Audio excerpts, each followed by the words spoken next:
Day 3 of training camp completed. The guys continue to ramp up as they get ready and prime for the regular season, and we did get some new updates coming out of camp today. Of course, we got the very random news of the Bulls signing Josh Primo to an Exhibit 10 agreement, which I still cannot believe the Bulls decided to do that.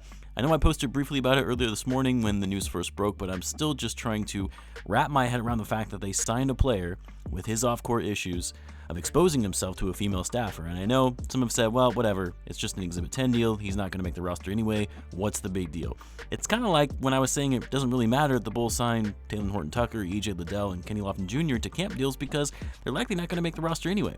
So what's the big deal in signing Primo? Well, it's the optics of it. First of all, the Bulls are now getting memed left and right after signing Primo.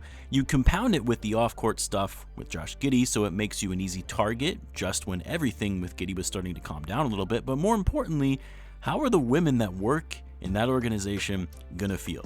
Oh, the guy who was flashing a staffer for the San Antonio Spurs, the NBA suspended him, the Spurs waived him, waived a young lottery pick because of what he did. And you say, yeah, we want that guy. Let's bring him in.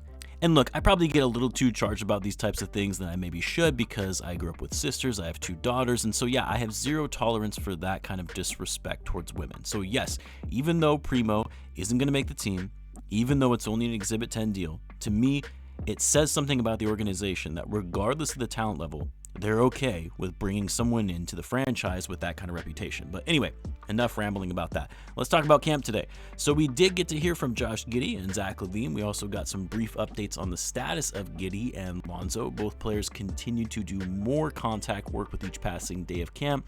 They're still not doing everything, but they're getting them in a position to be able to be fully ready to go by the start of the preseason. And at least as far as I could tell, based on what's been reported, no setbacks for either of them. They didn't explicitly say that, but to me, if you're not saying anything about having setbacks, it means they're good.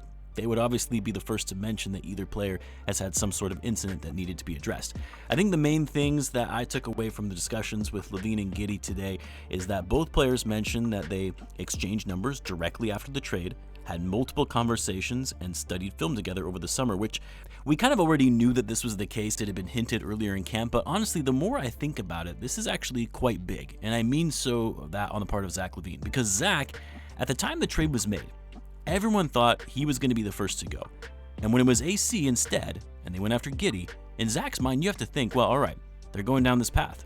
That was the first domino. That first domino is now fallen. They're going to revamp the roster. I'm going to be on the move as well. But instead, he reaches out to Giddey. They talk over the summer. They watch film together. I guess the reason I say that it's important is that it does show Zach LaVine is more invested in this team than we think. Now, he made that pretty clear on media day, but we also didn't know if he was just paying lip service to the cameras so that he can show up to camp well without all the lingering trade rumors over his head and make the whole press conference less awkward. But the fact that he was doing all of this with Giddey over the summer and immediately got in contact with him after the trade, to me, shows some dedication on his part. That, hey, I want to make this work. I'm going to put what was in the past.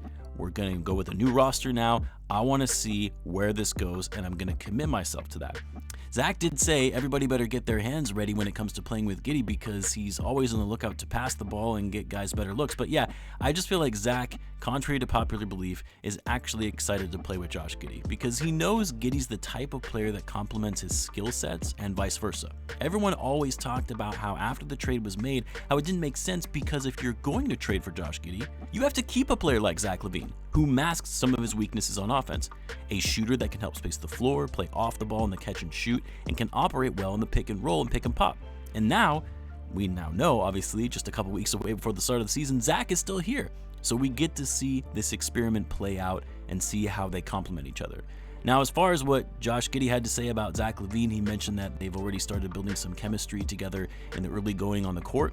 Every interaction, this is a quote from him, every interaction I've had with him so far has been great. He's unselfish, makes the right plays, but when it's time to score, Zach can with the best of him. Not sure how I feel about him saying that he makes the right plays because I often get frustrated with some of Zach's decision making on the court, but regardless, I really like hearing that these guys are starting to build some cohesion together on the court, working on that dynamic and bond. Giddey did also talk about some of his play style, particularly his passing ability and being one of the best sideline out of bounds inbounders in the NBA, how he's always looking to find guys for the best chances to score. He mentioned he obviously wants to get his turnovers down this year, but at the same time, he's not going to be so timid in the types of passes he makes. Otherwise, he's not going to be as effective, which I like. I mean, he's a smart enough player that you can trust him to make the right plays. I can live with mistakes here and there if it means he's going to play with more confidence and aggression instead of being hyper-focused on his turnovers and slowing down the game as a result of it. But anyway, those were some of the highlights from training camp day 3. Guys are still ramping up, getting ready. Hopefully we'll be able to hear from Modest, Coby, even Lonzo Ball tomorrow. But let me know what you guys thought. Of course, as always, be sure to subscribe, and I'll see you in the next one.